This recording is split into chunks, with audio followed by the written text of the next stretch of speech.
بسم اللہ الرحمن الرحیم۔ عزیزان من، آج رضوان سلیم جس کتاب کے تاثر کے ساتھ حاضر ہے وہ اس کا نام ہے میزان، اور اس کے مصنف ہیں جاوید احمد غامدی صاحب۔ اس کو المورد جو ادارہ علم و تحقیق ہے اس نے اس کو شائع کیا۔ یہ کتاب کیا ہے اور میرا اس کے اوپر تاثر کیا ہے، آج ہم اس کے اوپر گفتگو کریں۔ دیکھیے، جو جاوید احمد غامدی صاحب ہیں ان کا نام اب کسی تعارف کا محتاج نہیں ہے۔ جہاں جاوید صاحب کو پسند کرنے والے لوگوں کا ایک وسیع حلقہ موجود ہے، وہاں ایسے بہت سارے احباب، اہل علم، دوست اور لوگ موجود ہیں جو جاوید صاحب کو اور ان کے کام کو تنقیدی نظر سے دیکھتے ہیں، اور بلکہ میں تو کہوں گا کہ کچھ صاحبان ایسے ہیں جو ان کو تنقید کا نشانہ بھی بناتے ہیں، اور جس کام کی بنیاد پر عام طور پہ ان کو تنقید کا نشانہ بنایا جاتا ہے ان کا وہ کام اس کتاب میزان کے اندر ہے۔ ویسے تو جاوید صاحب کی بہت ساری تصانیف ہیں، وہ مفسر قرآن بھی ہیں، البیان کے نام سے انہوں نے قرآن پاک کی تفسیر بھی لکھی ہے۔ اپنی زندگی کا ارتقاء جو ہے اس پہ مبنی جو مضامین انہوں نے لکھے ہیں، مختصر مقامات ان کی کتاب ہے۔ اس طرح معاصر فکر پہ تنقید کرتے ہوئے انہوں نے جو مضامین لکھے ہیں وہ ان کی کتاب برہان کے اندر موجود ہیں۔ میں نے ان کی تقریباً تمام تحریروں کا، تمام جو ان کی تصانیف ہیں ان کا بغور مطالعہ کیا ہے۔ میری رائے یہ ہے کہ اگر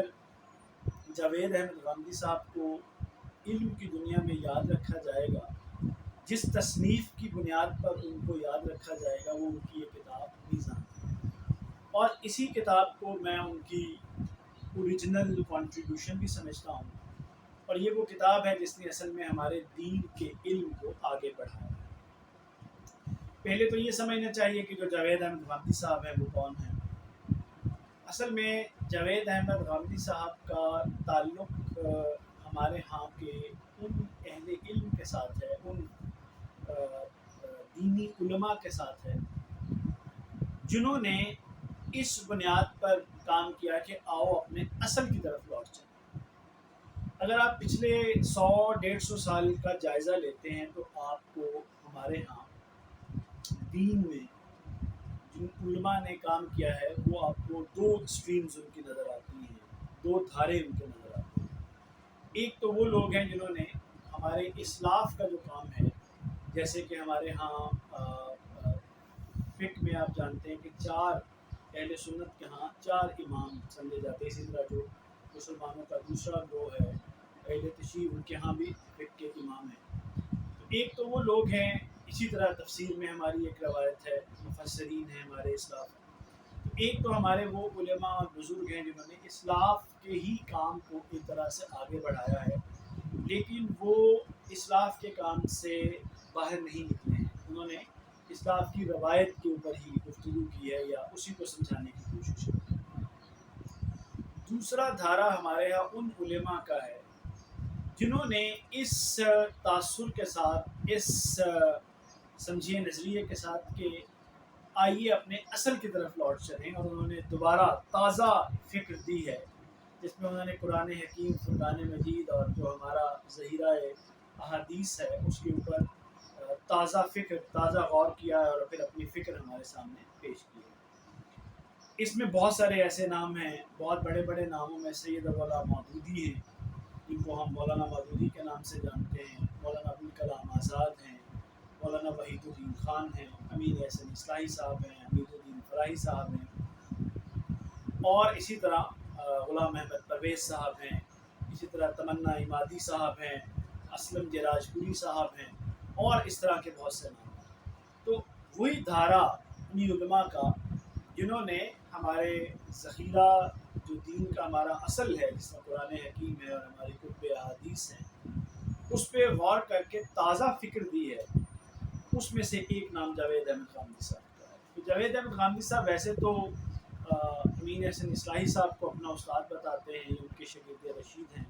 لیکن جاوید صاحب نے مولانا مودودی سے بھی استفادہ کیا ہے، اور اپنے آپ کو یہ فکر فراہی کا نمائندہ سمجھتے ہیں، یعنی جو حمید الدین فلاحی صاحب۔ تو جاوید صاحب کی جو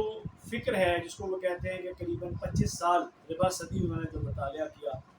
اس اپنے مطالعے کے نچوڑ، اپنی تحقیق کے نچوڑ کو انہوں نے میزان کے اندر پیش کیا۔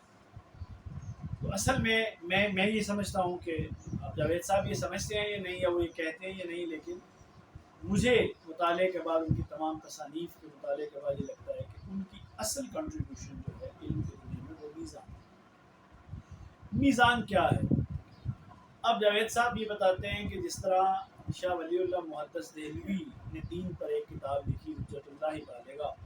کہ آپ پوچھیں کہ دین اسلام کیا ہے تو اس کے ہاتھ میں شاہ صاحب کی وہ کتاب پکڑا دی جائے تو اس میں دین کا سارا بیان ہے۔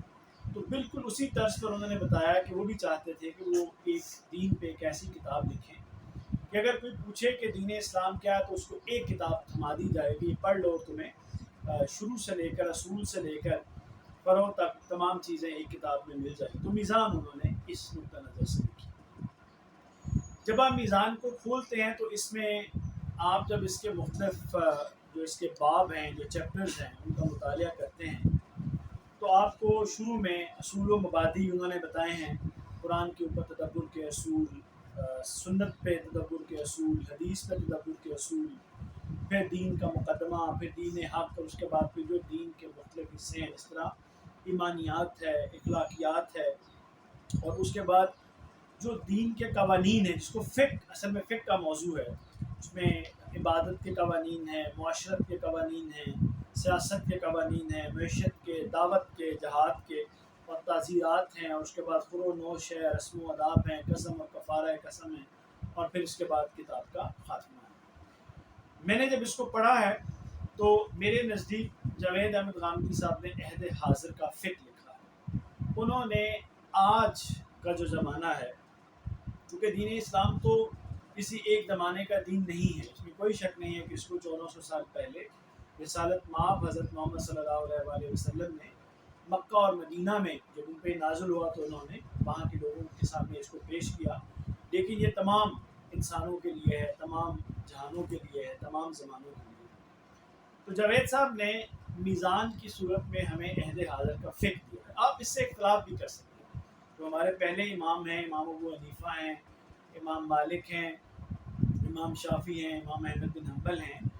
ان کے ساتھ بھی اماموں کا آپس میں بھی اختلاف ہے، اور لوگوں کا بھی، ہمارے جو فقہ کے امام ہیں، اسی طرح امام جعفر صادق ہیں جن کی فقہ ہمارے ہاں اہل تشیع کے ہاں جس کو فالو کیا جاتا ہے، امام زین العابدین ہیں، اور اس طرح دوسرے اہل تشیع کے جو جن کو ہم امام کہتے ہیں، آئمہ، اس طرح ہمارے آئمہ اربعہ ہیں فقہ کے، اسی طرح اہل تشیع میں جو آئمہ اہل بیت ہیں، جو ہمارے وہ بزرگ ہیں اور ہمارے لیے بہت محترم ہیں، ان کی باتیں بھی ہمارے لیے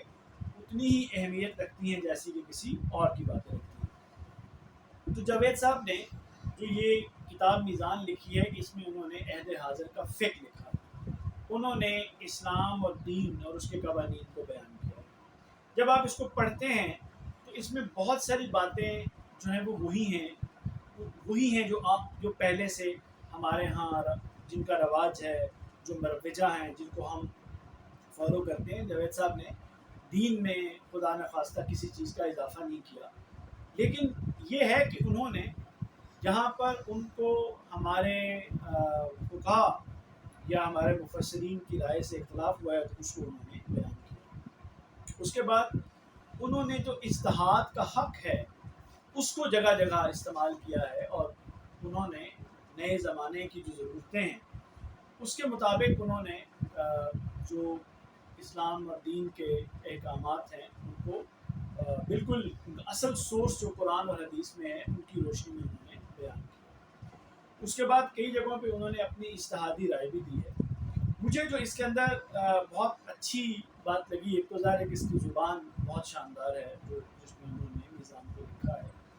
اور ایسی کتاب جس کو بہت دنوں تک باقی رہنا ہو اس کو ایسی ہی اچھی زبان میں لکھا جانا چاہیے۔ اور یہ جو میزان ہے یہ صرف دین کی کتاب ہی نہیں ہے، میرے لیے تو یہ اردو کی بھی ایک بڑی خدمت ہے، اور جب میں اس کو پڑھتا ہوں اور کئی جگہ پہ جاوید صاحب نے بتایا ہے کہ وہ کیسے بڑھیا انشا پرداز ہیں، اور کیسی اردو زبان کے ساتھ ان کی محبت بھی ہے اور ان کی گرفت بھی ہے اردو زبان پر، تو آپ بڑے محظوظ ہوتے ہیں ایک اردو کے قاری کے طور پر۔ اس کتاب کے اندر انہوں نے ہمارے دین کو سادہ طریقے سے جیسے انہوں نے سمجھا. انہوں نے یہ دعویٰ نہیں کیا ہے کہ انہوں نے جو سمجھا ہے وہ وہی بالکل ٹھیک ہے، بلکہ انہوں نے جو سمجھا اس کو انہوں نے یہاں بیان کر دیا. تو جب اس کو میں نے پڑھا تو اس کے ساتھ ذرا پہلے بھی جو ہمارے علماء ہیں ان کو بھی پڑھ رکھا ہے اور ساتھ پڑھتے بھی ہیں، تو اس میں بہت سی ایسی چیز نہیں ہے کہ جو انہوں نے ہمارے ہاں جو مروجہ چیزیں ہیں اس سے انہوں نے کوئی انحراف کیا ہے یا انہوں نے بہت اختلاف کیا ہے.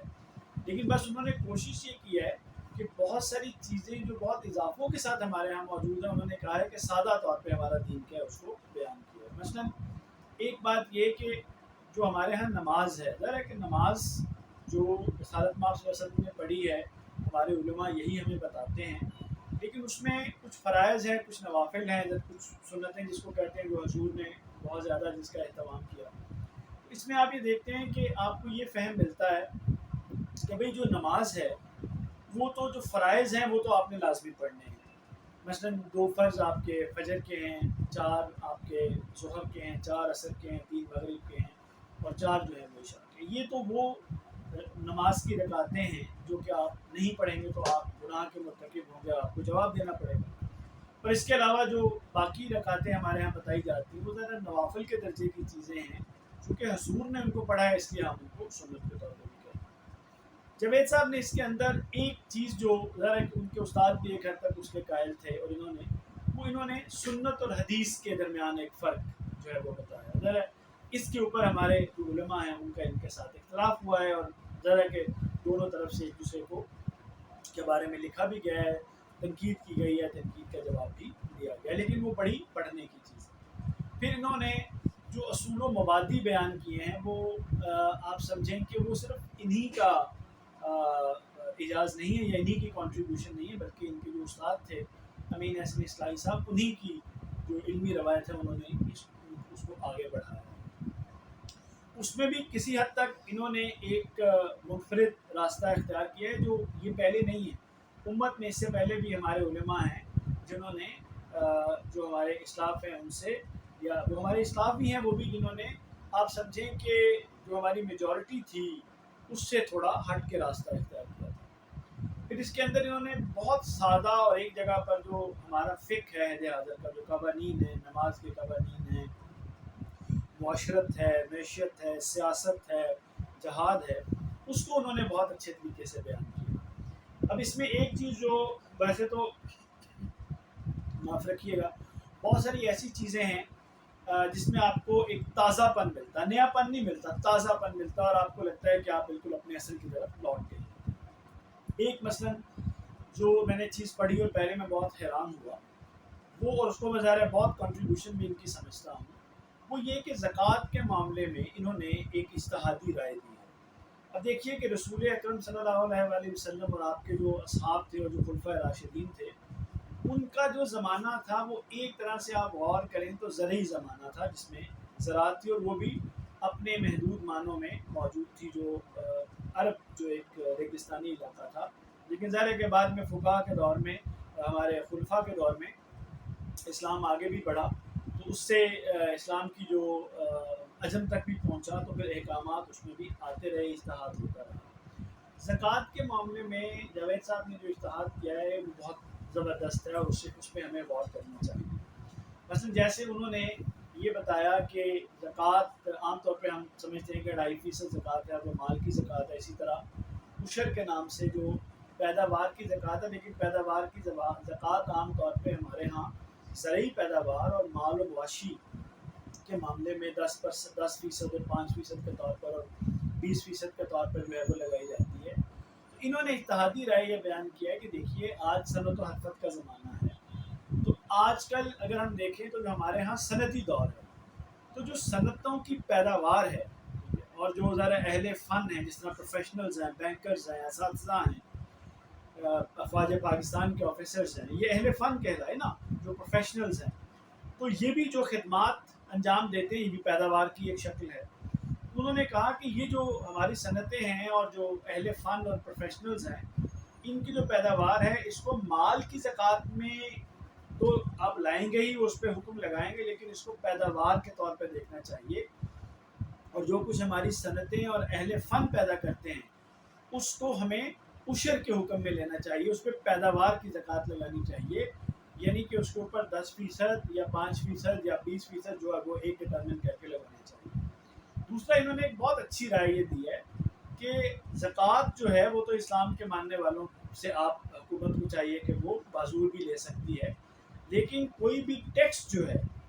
وہ آپ عوام پر اس کی مرضی کے بغیر نہیں لگا سکتے، اور اگر کوئی گورنمنٹ ٹیکس لگانا چاہتی ہے تو پہلے وہ عوام سے اس کے لیے رائے لے، اس کے لیے مینڈیٹ لے، اس کی بنیاد پر الیکشن لڑے اور پھر اس کے اوپر ٹیکس یا نیا ٹیکس لگائے۔ تو میں یہ سمجھتا ہوں کہ جو جاوید صاحب نے میزان کے اندر زکوٰۃ کے بارے میں بیان کیا اور اس کی جو اجتہادی رائے بیان کی ہے وہ بڑی شاندار ہے۔ اس کے اوپر کچھ لوگوں نے تنقید بھی کیا ہے، وہ اتنی جاندار مجھے نہیں لگی، لیکن ہمیں کسی تعصب کے بغیر جاوید صاحب کی اس زکوٰۃ کی رائے پہ غور کرنا چاہیے اور دیکھنا چاہیے کہ کیا ہم اس کا اطلاق اپنے ملک میں کر سکتے ہیں۔ مجھے اس میں بہت سے مسائل کا حل نظر آتا ہے۔ دوسرا میں یہ کہوں گا کہ یہ جو کتاب ہے میزان دار ہے کہ میں چیپٹر وائز تو اس کو جاوید صاحب خود ماشاء اللہ حیات ہیں، ان کے شاگردے بہت سارے موجود ہیں اور انہوں نے اس کو بہت اچھے طریقے سے خود بھی پڑھایا ہے۔ میرا مقصد صرف اس پہ تاثر دینا تھا۔ اس کتاب کے اندر زیادہ چیزیں ایسی ہیں جن سے آپ اتفاق کرتے ہیں اور متاثر ہوتے ہیں، بہرحال کچھ چیزیں ایسی بھی ہیں جس میں جاوید صاحب نے اپنی رائے بیان کی ہے، اس سے اہل علم اختلاف بھی کر سکتے ہیں، مجھے بھی کچھ جگہوں پر ان سے اتفاق نہیں ہے، لیکن بہرحال یہ پڑھنے کی چیز ہے۔ ایک بدقسمتی یہ ہے کہ میں نے یہ دیکھا ہے کہ جاوید غامدی صاحب کے اوپر جو لوگ تنقید عام گفتگو میں کر رہے ہوتے ہیں، جب ان سے کبھی یہ سوال کیا جاتا ہے کہ آپ نے جاوید صاحب کی کون سی تصنیف پڑھی ہے تو وہ یہ بتا نہیں پاتے کہ انہوں نے کیا پڑھا۔ سنی سنائی باتوں پہ تنقید نہیں کرنی چاہیے۔ دین کے علوم میں میزان کو ایک بہت قابل ذکر اور قابل قدر اضافہ سمجھتا ہوں۔ میں سب لوگوں سے ضرور کہوں گا کہ آپ اسے پڑھیں اور پڑھنے کے بعد پھر آپ یہ دیکھیں کہ میرا تاثر کس حد تک ٹھیک ہے۔ امید ہے آپ کو اچھا لگا ہوگا۔ بہت شکریہ۔